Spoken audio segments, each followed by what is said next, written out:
nothing to hide. It's better than burning inside. I love you, no use to pretend.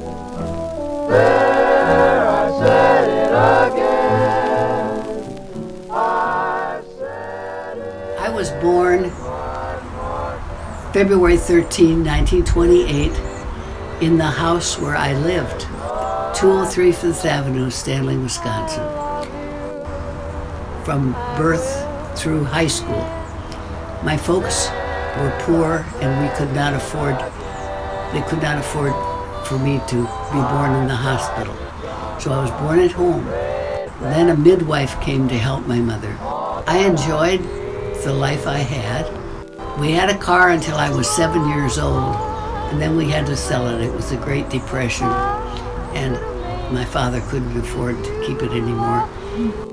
So they had four to feed and take care of, and my dad would walk to work, and I was very close to my father. He played with me more than anybody that I remember, and he used to take me, because we didn't have a car, he'd take me for many walks. Oh, he walked me to the bowling alley so I could see what that was like. We couldn't afford to bowl, but we would watch. He took me to one time to see the first RV in my hometown. Whoa. And it was a small one, and I thought, oh, this would be a great thing to play in. And then he took me every Wednesday night in the summertime over to my Uncle Hank's gas station, and they called it the Bullshitters Club. And I was the only woman or girl there, but I would sit on a little keg and just listen to them talk about hunting and fishing. How old were you when you did that? Oh, probably 6 to 9. And he took me fishing. And one time, we were so poor that we couldn't buy a kite. He made me a kite out of old newspapers and wood, and then took it with me up to a empty lot, which was about 10 blocks away, and showed me how to fly it. That's awesome. So it was awesome. He was my very favorite person, I think, that I ever knew. Yeah. And I still think about him, and my sister does too, because we just had fun with him. Yeah. And that was really cool. My mother was very quiet, and she came over when she was about 8 years old from Norway with her sister and her mother, because the men would come over first and have to get a job before the women could come. Where did your dad come from? Was he in America already for a few generations? Yeah, he was born in the United States. His mother and dad came from Norway also. Gotcha. And that grandmother had 3 boys and 3 girls.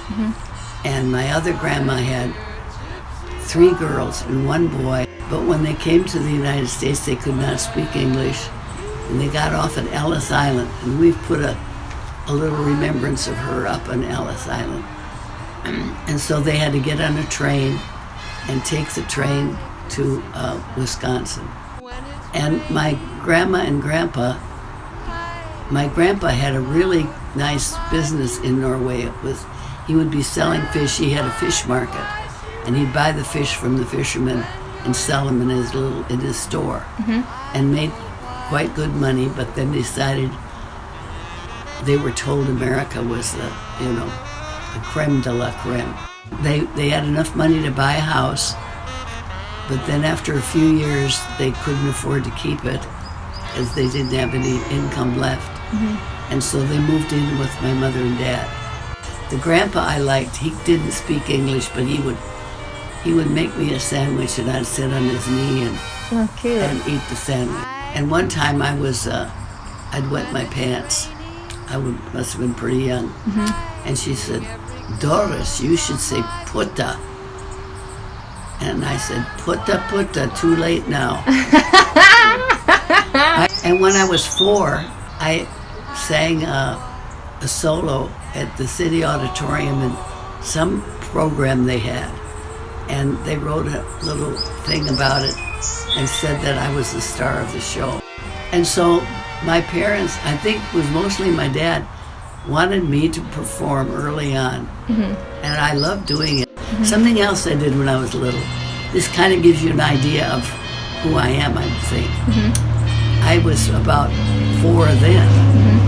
And I got up in the morning, and I don't know what Mother was doing. She'd always watched over me, but I put on a bathrobe and I walked up to the high school, which was a block away. Oh, wow. And I got in the front door, and I went to somebody's room and knocked on the door, and they recognized me and had me come in and said, "We'd like you to sing for the class." So I did.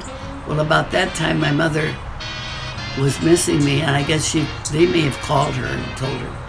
So she was very upset that I would have done this. I'm glad I had the courage to do it. Yeah. My one sister was valedictorian of her class. My other sister was salutatorian. And when I got to high school, there was one girl in my class who studied all the time. She never dated. She never went to a dance. And I knew she would be the valedictorian. And I thought, I can't compete with that, and neither do I want to. So I did other things. We didn't have a car, and so I wanted to go to all the games, basketball and football games. So I tried out and became a cheerleader because I could ride in the bus. That's smart. With the whole football team. That was fun. But I was always sort of looking for other things to do, and I was in every play that they ever had. Then because my folks didn't have a lot of money and I wanted to dress like the richer girls did, so from 12 years old till about 15, I babysat and made money that way. And then when I was about 15, I got a job at the hospital, and it was being the cook's helper. Oh, cool. And I learned a lot. The great cook. We had just about the same menu every week. But every third Sunday, when I think about this now, I don't know how I did it. I was the chief cook because she had third Sunday off. But we had the same menu. We had beef roast, mashed potatoes and gravy, and I can't remember what else. But when I think about it now, I thought, how in the heck did I ever do that? You were 15, like leading a kitchen.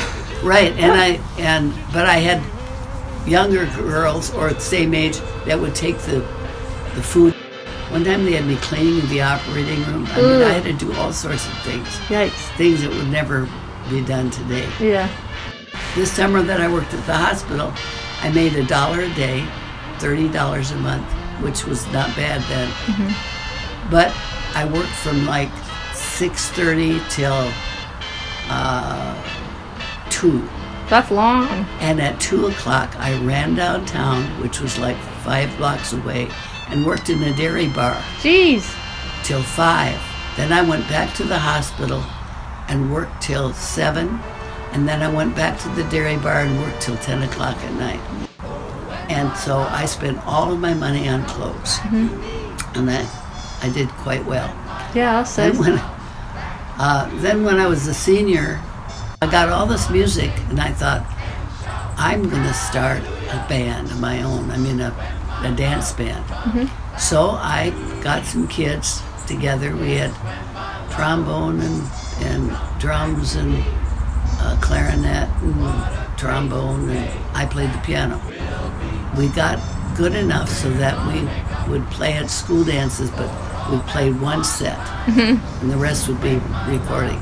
I don't know how I had the courage to even do that, but I did it. That's awesome. It was fun. So that I had a lot of fun in high school.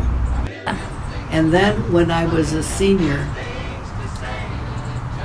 I wanted to go to college, but I wanted to go to a real good college. I applied at the University of Wisconsin because I applied for a scholarship and I didn't get one. So then I knew I could go to Eau Claire because I had saved money that summer for college. And I got a small a scholarship. That's not where I wanted to go, but I went to Eau Claire, and I got a job working in the cafeteria.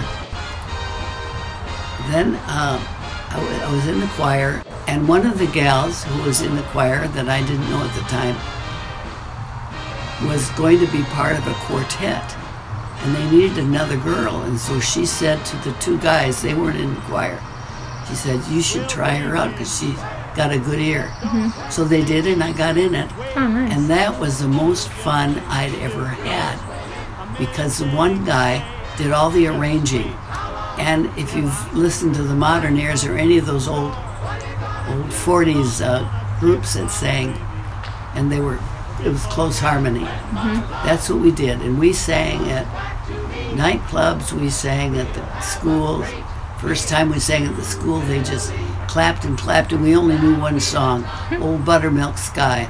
So we had to repeat it. I'm keeping my eye peeled on you. What's the good? But anyway, that was my fun thing to do, and I just loved it. Mm-hmm. Well, then the band, we had one music teacher, one, and he said to me, he said, you can't get a music degree here. So I looked again at the university, and I had saved money because I worked as a waitress that summer. Mm-hmm.